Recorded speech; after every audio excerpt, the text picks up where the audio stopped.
Thank you, Beppe. Thank you, Mr. Chairman, for your presentation, and good afternoon, good morning to all the attenders.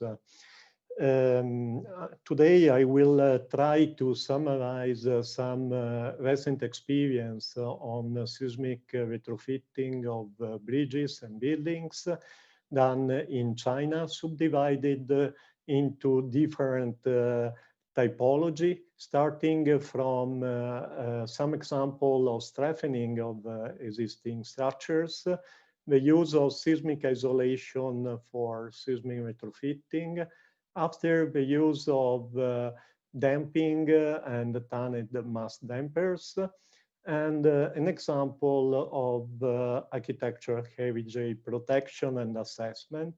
And finally, I will give some conclusions. But before, let me acknowledge the National Center for International Research that was founded in my university in 2016. And inside this National Center, we have started some international collaboration on seismic design and retrofitting of structures, also with the help of our chairman, Professor Merano, particularly the one with the University of Roma Tre in Italy and with Professor Nuti, but also with many other Italian European universities as Politecnico di Torino, University of Chieti Pescara, University of L'Aquila, but also the University of Bristol, Politecnico di Bari, and other Chinese university as Tongji University and Zhejiang University. But let me also thank Professor Umberto Varum, who is one of the most important members of this international research group. But going back to the topic of today's presentation, I would like to start from the world seismicity map, because every time I see this slide, I see something like a Silk Road or an earthquake road linking Asia, linking China to Europe. And so I hope we can give a good contribution from Europe to Asia regarding this topic. If we go more in particular to the Chinese seismicity map, it's clear that the highest seismicity is in the west of China and in the north of China, close to Beijing. Also, Taiwan has a high seismicity, and I come from Fuzhou, Fujian province, that is here close to Taiwan. This is confirmed also from the latest major earthquakes in China, starting from the 1976 Tangshan Earthquake with a magnitude of 8.5. And this earthquake happened very close to Beijing, and there were 240,000 people died. And the one in 2008, the famous Wenchuan earthquake in Sichuan province with a magnitude of 8, and 90,000 people died. In all of these cases, most of the buildings as well as bridges were destroyed. And in the second one, particularly a lot of school buildings. It's why China started the program to retrofit these schools, and I will show you later something. Of the earthquake in 2013, with not a so high magnitude compared to the previous one, but in any case, the 75% of the building in Lushan County were destroyed. So following all of this earthquake, a lot of technical specifications have been issued by China, starting from the technical specification for seismic design of buildings in 2006, the latest edition, but also many different technical codes for energy dissipation and also seismic isolation. From my point of view, there is a big need to compare the Chinese code with the international one and to try to, in some way, to harmonize all the international codes. But let me start from showing you some experience in latest experience in China, starting from strengthening, so modification of damage or collapse molds. And in this case, in this concept, there is, of course, the use of wrapping by carbon fibers or concrete, or using steel encasing. For all of this one, there is a big attention in China. From my point of view, there is more attention regarding the use of advanced material as ultra-high performance concrete. And I will show you later some work done on this topic. Less attention there is on inserting additional elements as steel bracing or concrete walls to strengthen the existing buildings.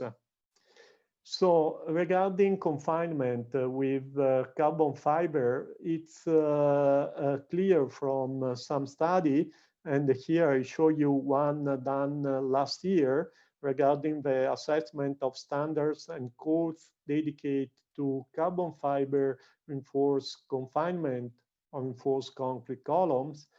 And it's clear that there is still something to be done. In this study, there is a comparison between the American, Canadian, Italian, Chinese, and German codes. And the results is that there is still a significant difference between one and the other codes. And this difference led to different and mostly contrary results among codes and guidelines. So there is a big need, and it's what we have started some years ago to compare the Chinese code with the international one. In my college, in the College of Civil Engineering of Fuzhou University, we are also translating all the technical code on bridges in English, so to give a possibility to a wide number of experts from all the world to study the Chinese codes. Regarding steel plates, the wrapping with steel plates, the confinement with steel plates, sorry, there is the wish in China to find a new technology, particularly regarding the connection between the steel elements and the concrete one. This is a recent paper published this year that proposed to use some fasteners, direct fastening system, and to connect the steel to the concrete. But I told you before that more attention is, from my point of view, paid to the use of ultra-high performance concrete. It means concrete with a strength of over 150 megapascal. So not only for its comprehensive strength, but also for the durability characteristic of this material. And it's actually proposed and used for retrofit of different elements in building and bridges.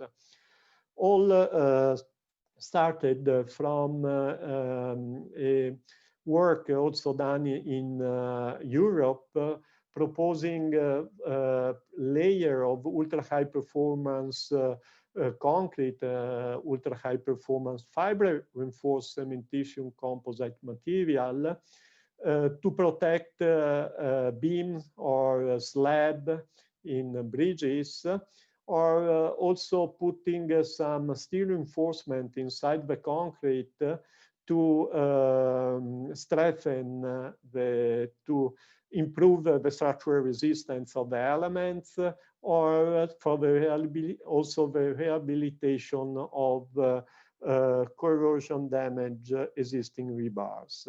This was used also in some bridges, like the one I'm showing you, the Schillon Viaduct in Switzerland, and it was retrofitted with a layer of 40 to 50 millimeters of ultra-high performance concrete cast in situ using this kind of machine I'm showing you on the right.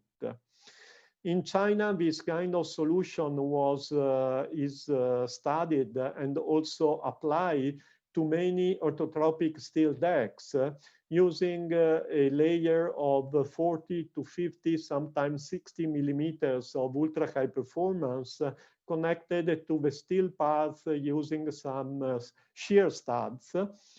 And the same typology is used for new steel orthotropic bridges, but also for retrofitting of the existing one, as the one I'm showing you with the typical damage in the pavement, but also with the fatigue cracks in the deck. So in many cases in China, it was proposed to use a layer of 40 to 50 millimeters of ultra high performance concrete or reactive power concrete. A big push there is also to use wrapping in ultra high performance concrete. It can be a continuous wrapping as the one I'm showing you with different dimension of wrapping. You can see here from the pictures, but also using some strips of ultra high performance concrete, exactly as it's done with the carbon fiber. And some tests have been done and also some theoretical analysis. I put always the reference, so if you are interested, you can go and read the paper. With the University of Roma Tre and Professor Camillo Nutti, we have started in Fuzhou University from 5 to 6 years to study the repair and retrofitting of the damaged bridge pier after an earthquake. And inside this research, we have also used ultra high performance concrete for retrofit the piers.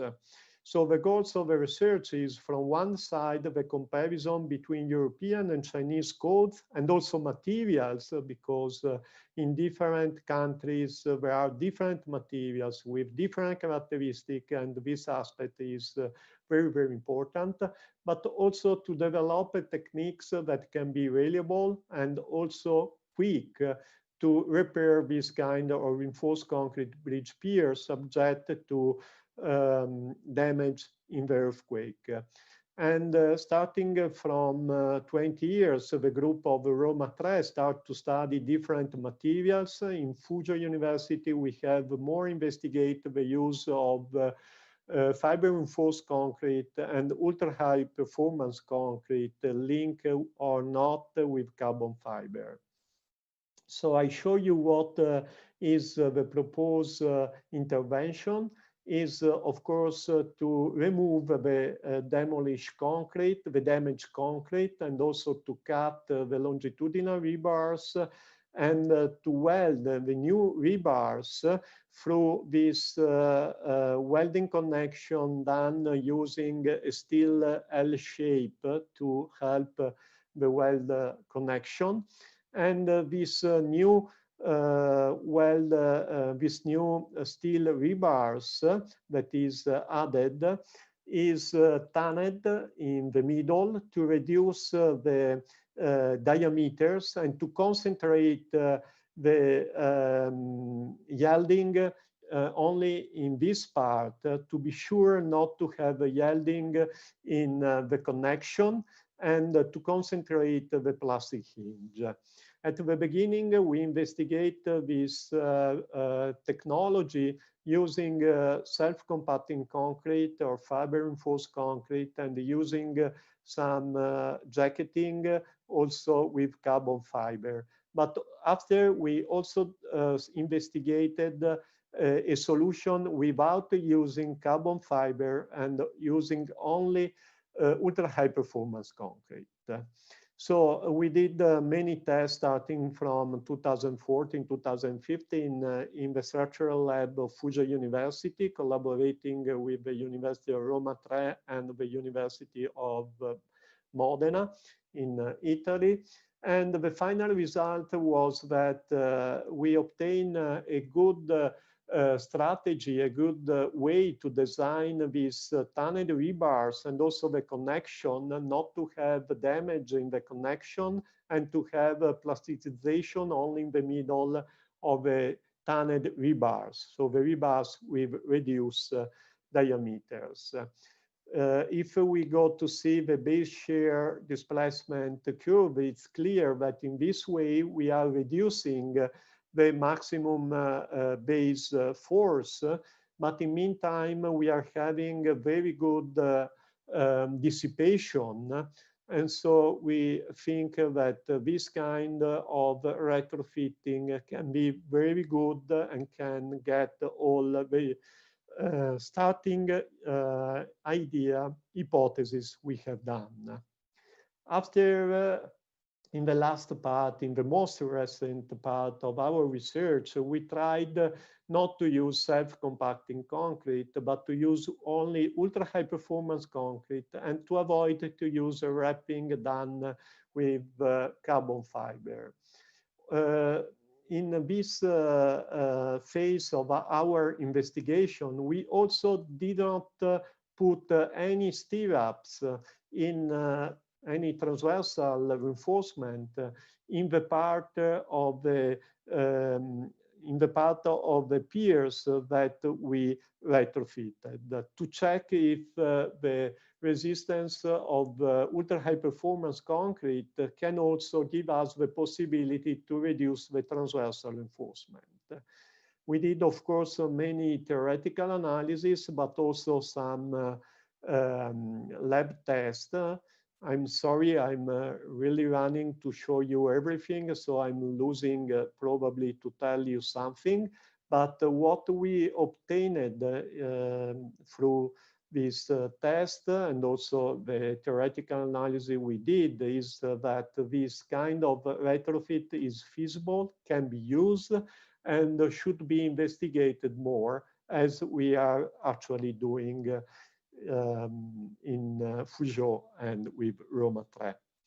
We also with Professor Marano propose some hysteresis model, and this is something we are still doing between Fuzhou and Italy.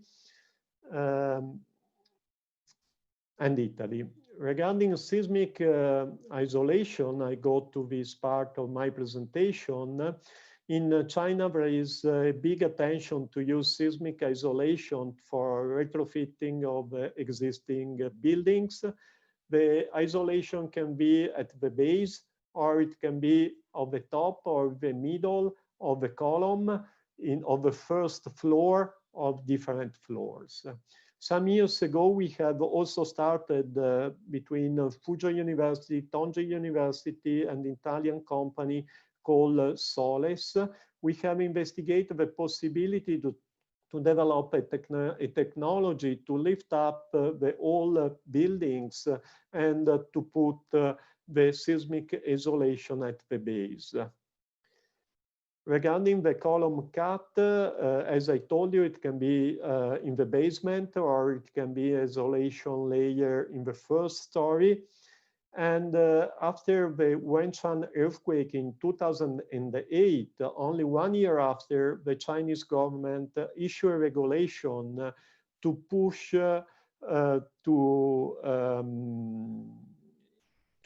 all of the school buildings to be retrofitted in 3 to 5 years. We are speaking about buildings made in concrete or made in masonry, usually having 3 to 5, 6 stories, and also built very recently compared to the European experience. So as you can see here, the construction year of this school, they are an example of some school retrofitted recently. They are around 2000, but not done according to recent seismic codes, and so they were all retrofitted after 2009. The retrofitting techniques were quite classical, with enlargement of the foundation and usually rubber bearings and not friction pendulum were used. And also a new rigid floor, a strong floor, was put very close to the rubber bearings to be sure to have a rigid plane. And I show you this case. It's called the Yashun Middle School in Jiangsu province. In this case, lead rubber bearings were used with rubber bearings to have more damping. And in this case, almost 60 isolators were used. And you can see also some pictures here regarding the floor that was casted, the expansion hole to go to do expansion of the maintenance and monitoring of the existing elastomeric bearings and the elastomeric bearings here. And also here you can see the slidings to have the joints between the walls and the structures. Regarding raising up technology, as I told you, we investigate starting from 2012, 2010, also working with Tongji University, Fuzhou University, and some Italian company. And we developed techniques to lift up the buildings to insert the seismic isolators. But this was done particularly lifting up all the building, masonry building, or reinforced concrete buildings. And this technology was used for some buildings after the earthquake in L'Aquila in 2009 in Italy. So all the building can be lift up. It can be done 2 floors, 2 basement, sorry, here, a rigid floor and the basement, and the isolators can be put in the middle. We have also worked a lot with Tongji University, Fuzhou University, with Tongji University on the equivalent linear method for seismic response analysis of base isolated structures, both for buildings or for bridges. And this was done for many years with some colleagues. Regarding the use of dampers and tan-advanced dampers, there is a big attention actually in China. I have not up-to-date statistics. I have found only this one. So up to 2014, there were more than 2,000 buildings with energy dissipation dampers in China. There were mostly steel dampers or viscose dampers or BRB, also some smart materials or eddy current damper. And I will show you only some slides regarding this one. For example, regarding other damping stiffness dampers, also called ADAS. And different configurations have been investigated and directly applied to some real cases in China. This was investigated starting from 2000, 2010. Also, friction dampers were used starting from 2000 and investigate a lot around 2008, 2015, so in the last 10 years. And viscose fluid dampers, they were investigated starting from 2000.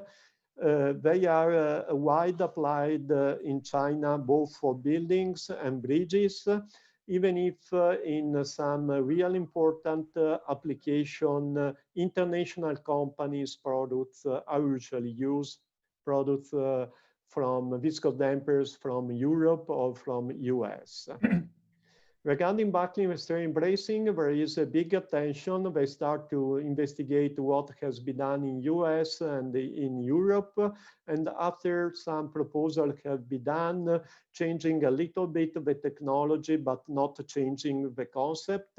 This was done again in the last 10 years and developed many different kind of patents, always with trying to propose something new. So new materials and new technologies are always very attractive in China. Regarding smart damping control system, the research was concentrated to use, for example, shape memory alloy dampers and also piezoelectric friction dampers. And in the last 15 years, many different kind of dampers have been proposed and also applied to real cases. There is a big push to apply directly to new cases. Regarding eddy current dampers, they have been developed and investigated a lot in China, particularly combine them with tanned mass dampers, and not to use viscous fluid dampers in the tanned mass dampers, but to use this kind of ECD, eddy current dampers. This kind of solution was also used in the highest tower in Shanghai, the Shanghai Center. It's 632 meters tall, and in the top there is a tanned mass dampers. If you will come to China, we can organize a visit to it with an eddy current dampers here to reduce the movement of a dampers, of a mass. Also, some tanned mass dampers were developed, particularly by the group of Guangzhou University and academician Zhou Fulin. He used a TMT system by adding stories supported by rubber bearings on the roof of some building. And this was used in some retrofitting in Guangdong province. This was done 15 years ago. Regarding architectural heritage, I would like only to show a study that we are actually doing with the University of Chieti Pescara, Professor Spaccone, but also with the University of Porto, with Professor Umberto Varum, Professor Camillo Nuti from the University of Roma Tre, and Professor Nuti and Professor Fenus, sorry, from the University of Cagliari, who work a lot on this topic. It regards some interesting earth construction. China is famous for new buildings, but it's also a very long history country, very, very long. And there are some amazing buildings like this one in Fujian. Fuzhou, where I'm living, is here. And this is the south of Fujian province. And there are this amazing earth building, circular earth building with a roof in timber and also some floors in timbers. And we have investigated the possibility to model this and to analyze these buildings with different approaches, starting from macro element approaches or with finite element approach. The research is still at the beginning, so I hope that it can be interesting from all of you, and if you are interested, please contact us. So to conclude my presentation, I'm sorry if I really ran a lot to try to stay on time.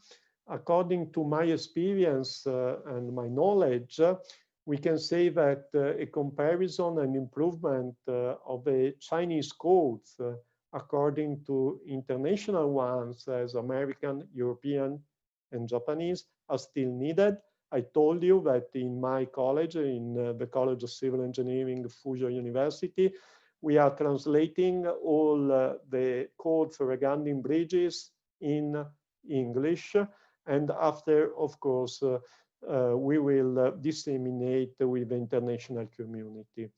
And in China, there is a high attention to new technologies and new materials. Both to use in new structures, but also for the retrofitting of the existing ones. From the experience of an European and Italian working in China for more than 10 years, this attention to new technology and new material is higher than in Western country. And the availability of very large laboratories, shaking table, and a very big reaction wall help the development and testing of a new technology. But what is also very, very important is that it's easier than other countries, the direct application of new technologies in real cases. Usually the new technologies are developed between the academia and the industry and apply with the, of course, the agreement of the government apply to real cases. So I'd like to thank all of you for listening to my presentation. I hope it's interesting for everybody. And I would like to welcome all of you to visit my university, Fuji University. You are all welcome, and please send me an email, and I would be very glad to reply to you and to meet you in China, in Fuzhou. Thank you very much.